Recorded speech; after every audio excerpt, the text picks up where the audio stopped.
Hello dear friends, I am Ritu Sharma. जैसा कि आप सब लोग जानते हैं, एनटीए ने अभी यूजीसी नेट रिजल्ट डिक्लेयर किया है। आई एम फॉर्चुनेट इनफ कि मैंने इस बार अपना यूजीसी नेट का एग्ज़ाम क्रैक कर लिया है। तो फ्रेंड्स, मैं आप सबके लिए आज यहाँ लेके आई हूँ अपनी स्ट्रेटजी, कैसे मैंने कौन कौन से रिसोर्सेज से अपने इस एग्ज़ाम के लिए प्रिपरेशन की और कौन से वो नोट्स हैं, कौन सी वो बुक्स हैं जिनसे जो मुझे हेल्पफुल रही और जिनसे मुझे हेल्प मिली, ताकि मैंने अपने इस टारगेट को अचीव किया। तो फ्रेंड्स, आज सबसे पहले जो बात करेंगे वो है उन बुक्स के बारे में जो बुक्स मुझे हेल्पफुल रही अपने इस जर्नी के दौरान। सबसे पहले जो बुक्स हैं वो हैं हिस्ट्री बुक्स। हिस्ट्री बुक्स में कौन कौन सी वो बुक्स हैं जो पढ़ना एक सीरियस स्टूडेंट के लिए काफ़ी मस्ट हैं। सबसे पहले जो बुक आती है वो डेविड डेचिज हैं। डेविड डेचिज की बुक भी इम्पोर्टेंट है पढ़ना हर उस स्टूडेंट के लिए जो यूजीसी नेट इंग्लिश में करना चाहता है। दूसरी जो बुक है वो है माइकल अलेक्जेंडर। माइकल अलेक्जेंडर की बुक भी इम्पोर्टेंट है पढ़ना। तीसरी जो बुक आती है वो द रूले हिस्ट्री ऑफ लिटरेचर है। ये बुक भी काफ़ी अच्छी है और इजी लैंग्वेज में है। तीसरी जो बुक है वो है आगे जो बुक है वो है 20th सेंचुरी इंग्लिश लिटरेचर की बुक। ये सारी ही बुक बहुत बहुत इम्पोर्टेंट हैं हमारे इस टारगेट को अचीव करने में और उसे हेल्प करने के लिए। सारी बुक्स में अलग अलग इन्फॉर्मेशन मिलती है। रूले हिस्ट्री की बुक और 20th सेंचुरी की बुक, दोनों ही बुक दोनों को पढ़ने पर भी हमें हेल्प मिल सकती है। तो हर एक स्टूडेंट के लिए, हर एस्पिरेंट के लिए एक ना एक हिस्ट्री की बुक को कवर करना बहुत मस्ट है और ये बहुत हेल्प करेगी डियर फ्रेंड्स। ये मैंने अपने एक्सपीरियंस से बताया है कि हिस्ट्री बुक को पढ़ना बहुत इम्पोर्टेंट है। आगे जो बुक्स हैं वो हैं थियरी बुक्स। कौन कौन सी थियरी बुक्स हैं जो मैंने पढ़ी और जिनसे मेरे जो बेसिक कॉन्सेप्ट्स हैं वो क्लियर हुए। सबसे पहले जो बुक आती है वो सेल्डन की बुक आती है, reader's guide to contemporary literary theory. ये जो बुक है इसने बेसिक कॉन्सेप्ट्स को, हर थियरी के बेसिक कॉन्सेप्ट्स को बहुत ईजी लैंग्वेज में बताया है। और फ्रेंड्स, इससे हमारे जो बेसिक टॉपिक्स हैं थियरी से रिलेटेड वो सारे क्लियर हो जाएंगे। तो ये बुक बहुत इम्पोर्टेंट है थियरी के लिए। आगे जो बुक्स आती हैं वो हैं प्रमोद नायर सर की बुक्स, जिसमें उनकी contemporary literary and cultural theory की बुक आती है, स्ट्रक्चरलिज्म टू इको क्रिटिसिज्म तक। और उनकी अगली जो बुक है वो है कल्चरल स्टडी पे बेस्ड है। दोनों ही बुक बहुत इंपॉर्टेंट हैं हमारे थियरी कॉन्सेप्ट्स को क्लियर करने के लिए। अगली जो बुक्स आती हैं वो कल्याणी मैम की बुक्स आती हैं। इनकी जो बुक्स हैं उसकी स्पेशलिटी ये है कि ये बुक्स लास्ट टाइम रिवीजन के लिए काफ़ी हेल्पफुल हैं। मैंने खुद ने ये नोटिस किया है कि इस एग्ज़ाम में 3 to 4 क्वेश्चंस उनके in last time revision books से डायरेक्ट आए हैं और मैंने वो करेक्ट वहाँ पेपर में उनको फाइंड किया है। आगे जो बुक है वो क्रिटिकल थियरी टुडे है, लुई टाइसन की। ये जो बुक है इसने भी हर कॉन्सेप्ट को काफ़ी इजी लैंग्वेज में बताया है। तो ये सारी थियरी जो बुक्स हैं वो काफ़ी हेल्पफुल रहने वाली हैं आपके इस प्रिपरेशन के दौरान।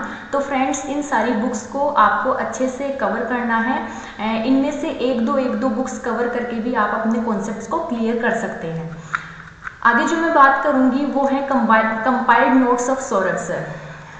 डियर फ्रेंड्स, सौरभ सर के जो नोट्स हैं वो मेरे लिए काफ़ी हेल्पफुल रहे हैं। मैंने उनकी ऑफलाइन कोचिंग भी ज्वाइन की है। उनका जो पढ़ाने का तरीका है, टीच करने का जो तरीका है वो काफ़ी स्टूडेंट फ्रेंडली है। उनके नोट्स भी काफ़ी स्टूडेंट फ्रेंडली हैं। उन्होंने हर एक एरिया को कवर भी किया है।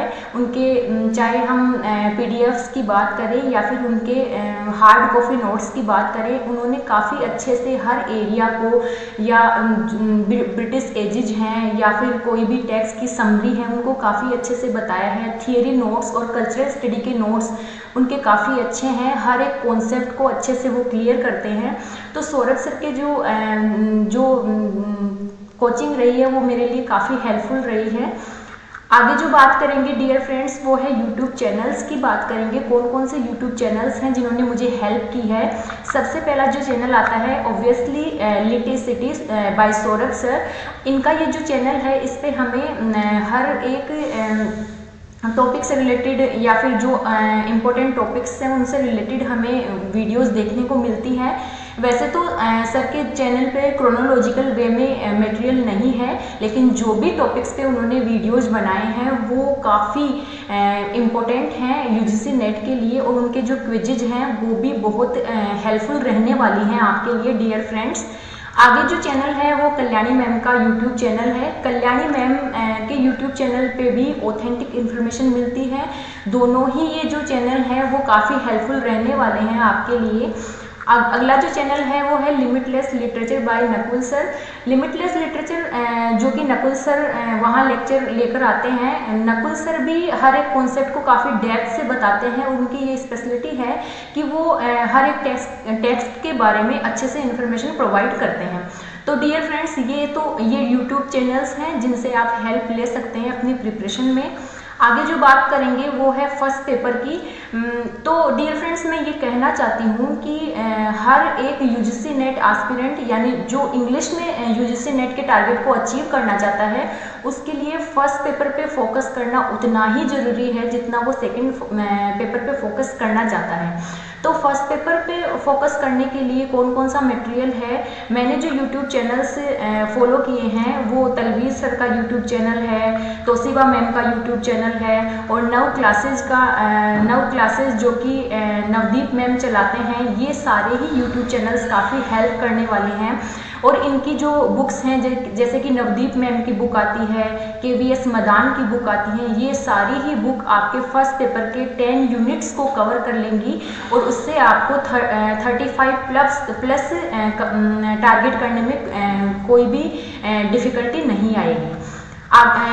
Let's move further friends some valuable and authentic sites. आगे जो बात करेंगे वो ऑथेंटिक साइट्स की हैं। जब हम नोट्स बनाते हैं तो हमारे पास मटेरियल नहीं मिल पाता है तो हम ऑनलाइन साइट्स की हेल्प लेते हैं नोट्स को बनाने के लिए। मैंने कौन कौन सी साइट्स को फॉलो किया जहां मुझे ऑथेंटिक इन्फॉर्मेशन मिली। सबसे पहली जो है साइट वो ई नोट्स हैं, आगे है लिट चार्ट्स, उससे आगे है ब्रिटेनिका और स्पार्क नोट्स और क्लिफ नोट्स।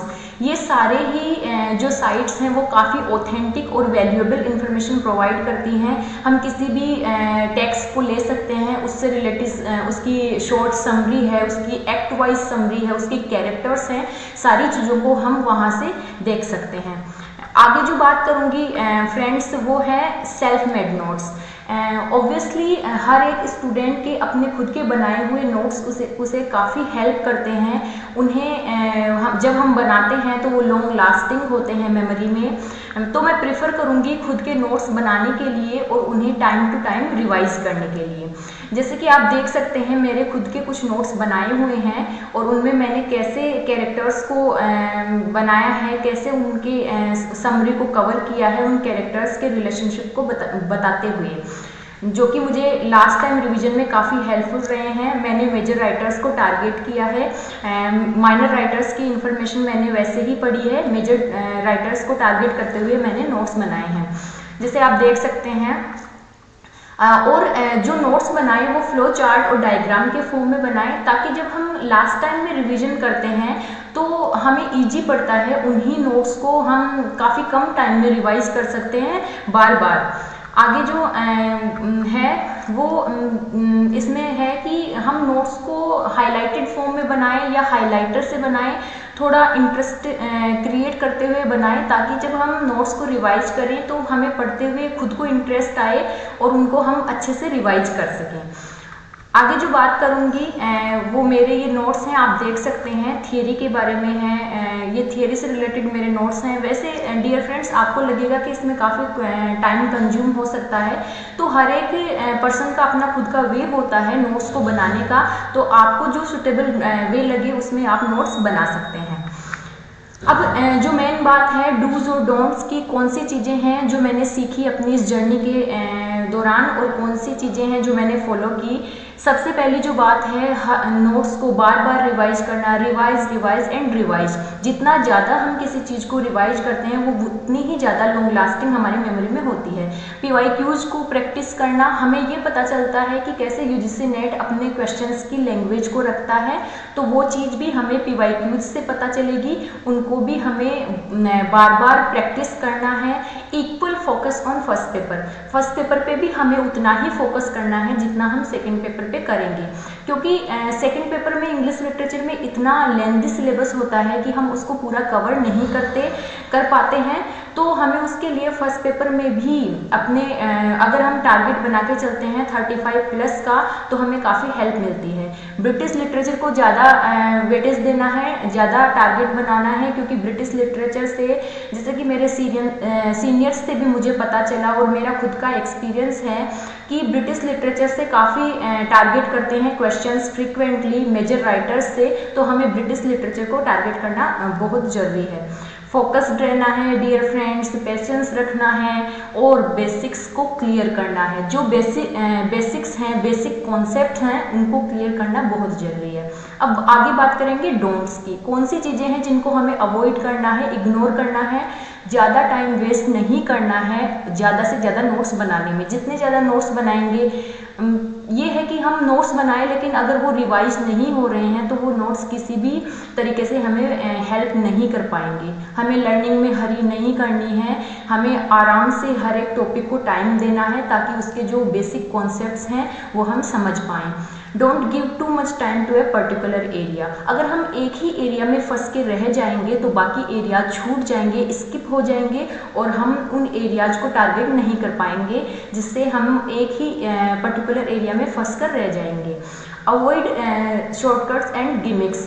जब तक हम शॉर्टकट्स को और ये मार्केट के जो गिमिक्स हैं उनको अवॉइड नहीं करेंगे, हम अपने इस टारगेट को अचीव नहीं कर सकते। कोई भी शॉर्टकट नहीं है डियर फ्रेंड्स, हमें हार्ड वर्क यही करना है, क्योंकि हमारा सिलेबस जितना है उसमें हमें हार्ड वर्क की ज़रूरत है, ना कि किसी शॉर्टकट की। ओके डियर फ्रेंड्स, तो ये मेरा पहला वीडियो था आपको हेल्प करने के लिए, ताकि आपको ये हेल्प मिल सके कि कैसे आप एक पाथ को फॉलो करके अपने इस टारगेट तक धीरे धीरे पहुंच पाएंगे। मैं आगे और भी वीडियोस लेके आऊँगी आपकी हेल्प के लिए। Thank you friends.